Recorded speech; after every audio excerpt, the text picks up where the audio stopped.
Hello, Master Branson. What are you up to? You heard about the machine learning face swapping, right? Let me guess. Something to do with porn? Actually, yeah, but I have another use. Jesus, Jesus, Jesus. Believe in Jesus. Love Jesus. Come here, little kid. Let me put my penis in you for Jesus. I love Jesus. Okay, maybe I didn't pick the best of clips. And by the way, 42. You know, nobody asked me if I wanted to exist. I know, right? So rude. Yeah, one day, boom, there you are, and you think to yourself, why am I here? You must have been one smart baby to be thinking about that the day that you were born. Well, what do you think? Is there a reason we're here? Do our lives have any real significance? Whoa. Slow down. The graphic says significance. You said real significance, and you really meant objective significance. Those are different things. I would say that the objective significance of a human is their significance to the universe, or their effect on the universe, good, bad, or otherwise. Any other significance is not really objective. For example, my mother is very significant to me, but not to somebody who doesn't know my mother. Real significance might as well mean objective significance, but to me, the significance of my mother is very real, so real significance isn't really a good term. Well, that depends. On what? On whether or not God exists. Wait, hold on. Are you saying that my life has no significance because I don't believe in God?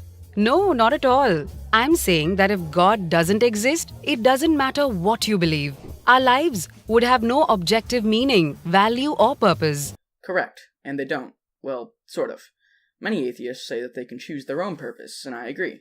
Our lives clearly don't have objective value, not even from the Bible. Slavery was justified using the Bible, usually along the lines of black skin is the mark of Cain, so the Africans are evil. The slave owners didn't think that the slaves had any value, and they got that straight out of the Bible. I'm not saying they were right to do that, but they did. Many atheists themselves recognize this.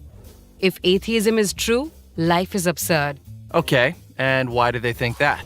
To begin with, if God does not exist, then the physical universe is all there is.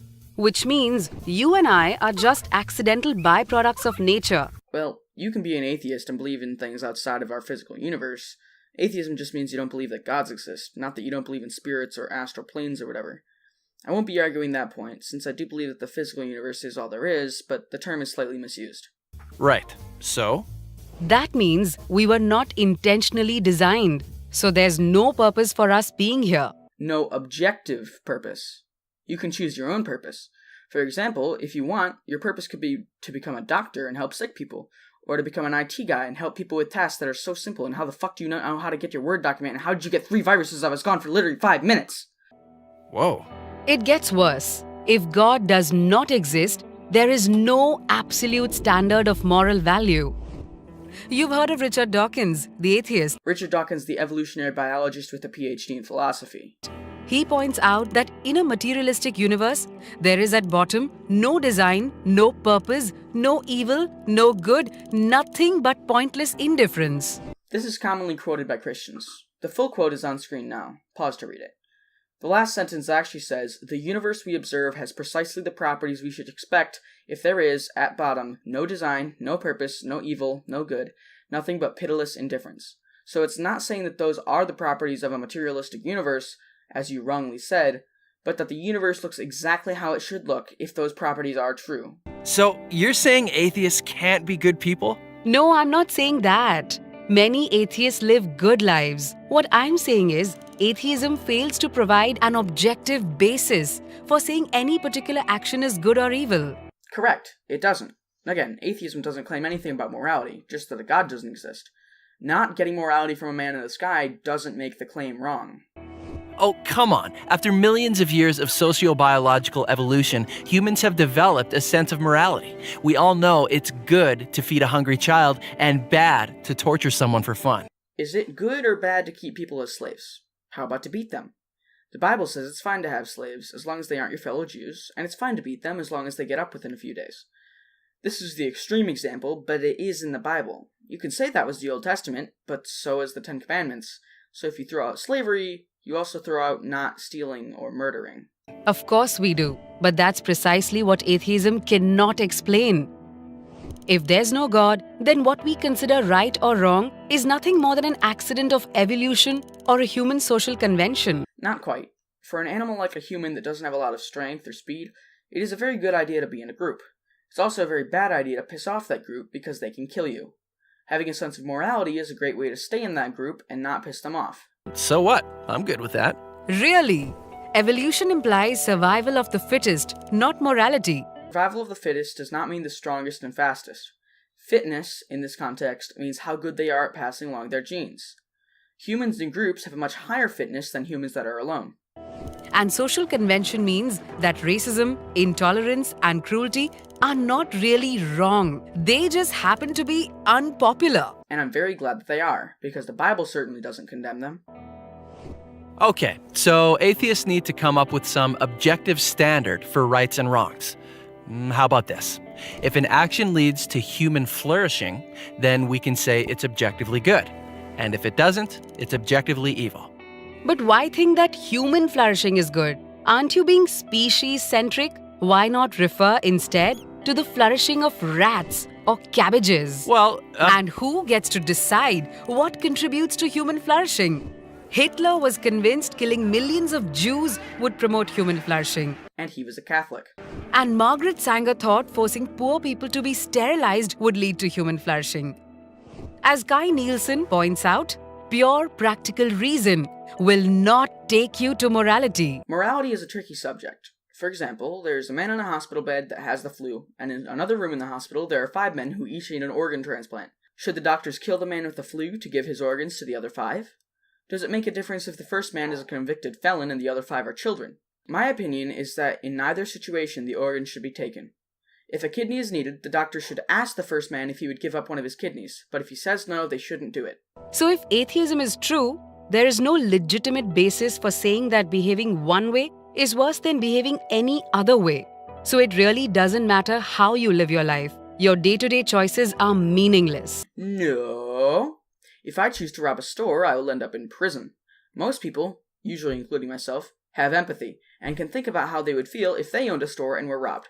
Even if you don't have empathy, you can think about how robbing a store would end with you going to prison. that's depressing. So if there's no God, what happens when you die? Well, nothing. You simply cease to exist. Right. So one person lives a kind, generous, thoughtful life. Another lives a horrible, violent, selfish life. It doesn't matter. In both cases, the outcome is the same: nothingness. An atheist lives a kind, generous, and thoughtful life. A Christian lives a horrible, violent, selfish life. It doesn't matter what they did, the Christian goes to heaven and the atheist burns in hell. So how can their life choices have any objective meaning? Well, it's certainly meaningful if I discover a cure for cancer or save a child's life. I agree completely. But atheism can't explain why. Curing cancer would stop millions from suffering, and saving a child's life stops them and their family from suffering. There, I explained why. Scientists predict that eventually the whole universe, and mankind with it, will die out. So everything comes to nothing. Yeah, in trillions of years, yeah. That's why atheist Bertrand Russell says we must build our lives on the firm foundation of despair. No thanks. I'd rather live a happy life. I am the same way. I am a nihilist, but I don't sit at home and do nothing while I think about how nothing means anything. I accept that nothing means anything, and I go about my life as if things are meaningful, because they are meaningful to me. You're not alone. Every atheist has to choose between being happy or being consistent. You can tell the whole world you're an atheist, but you can't really live like one. Sure I can. I don't go to church on Sunday. I don't pray to Jesus, Mary, Ra, or Zeus. I'd say that's living like an atheist. Okay, so you're a Christian. If your God did exist, how would that change anything? If Christianity is true, then each one of us is here for a reason. And life does not end at the grave. And God, He's the absolute standard of goodness. The absolute standard says that homosexuals should be killed and slavery is okay, and disobedient kids should be stoned. He knows you, He loves you, and He intentionally created you. So your life ultimately does have objective meaning, value, and purpose. That means you can live a life that's both happy and consistent. Regardless, feeling happy doesn't make it true. While that doesn't prove Christianity's true. Agreed. Good on you for honestly pointing out the flaw in this argument. I'm simply pointing out that for Christians, living a life that is both happy and consistent is possible. For atheists, it's not. So what are you going to choose? I choose to murder everybody that I know and then rape their corpses and, I can't choose what I believe. I just believe it. Follow me on Minds, Twitter, and DeviantArt, though I don't do much there. Links to that and to the original video are in the description. I hope you enjoyed.